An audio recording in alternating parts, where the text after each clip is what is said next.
çfarë ndodh me Europën, cila është trajektoria në cilën po shkon. Besoj që nëse dikush do të kuptoj pak më mirë se çfarë ndodh me Europën, duhet të hap veshët e të dëgjoj të tjerët jashtë Europës, të dëgjoj mendjet e mëdha e të ndritura të Azisë, të Jugut global në përgjithësi, të vendeve arabe dhe të gjithë ata e shohin Europën si një gjigant të vjetër, të lodhur, që nuk është më në gjendje të zgjohet e të kuptojë që bota ka ndryshuar. Për shembull, ka një fakt të thjeshtë që më pak se 40 vjet më parë, PBB-ja e Europës ishte 10 herë më e madhe se e Kinës. Sot janë në nivelet barabarta dhe në më pak se 20 vjet Kina do të ketë dyfishjen e ekonomisë e Europës e jo më të pjesës tjetër të botës. Europa gjendet në një udhkryq, në një moment shumë kritik, sepse i duhet të ndaj mendjen për të plotësuar e përfunduar projektin e etërëve themelues që s'ka pak dyshim është projekti më i jashtëzakonshëm që qenia njerëzore politike ka krijuar, apo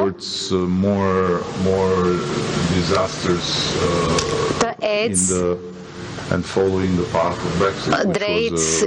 në një drejtim më katastrofik dhe të ndjek shembullin e Brexitit që ishte vetvrasja më e pabesueshme që mund t'imagjinoje të shihje drejt për drejt. Përmendet Kinën dhe është temë interesante sepse disa prej paneleve tona që kanë folur për teknologjinë, për lëndët e para kritike, kanë treguar që janë mbizotruese në atë treg. Folëm me ministrin sirian të ekonomisë, i cili tha se si Kina është e pranishme dhe po ndihmon me infrastrukturën.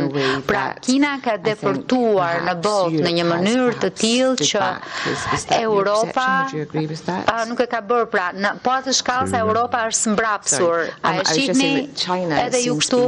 Po thoja që Kina ka depërtuar shumë shpejt në botë, duke investuar në Afrikë, në Siri.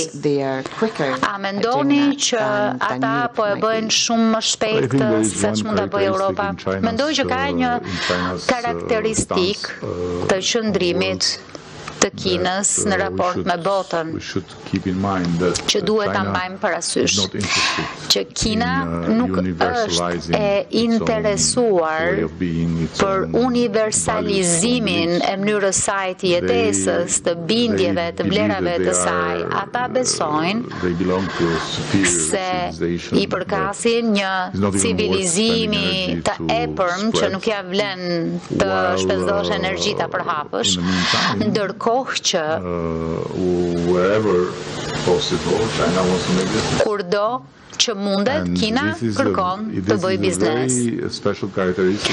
Ky është një tipar shumë i veçantë i fuqive të mëdha, që nuk ka ngjasim me asgjë të ngjashme me të cilën jemi mësuar të jetojmë në jetën tonë, qoftë pjesa perëndimore apo ajo lindore, ish Bashkimi Sovjetik, bloku lindor, që ishin të gjithë të fiksuar të përhapnin mënyrën e tyre të jetesës, bindjet e tyre të impononin vlerat e tyre. Kështu që në këtë drejtim, Kina ka këtë qasje ndryshe.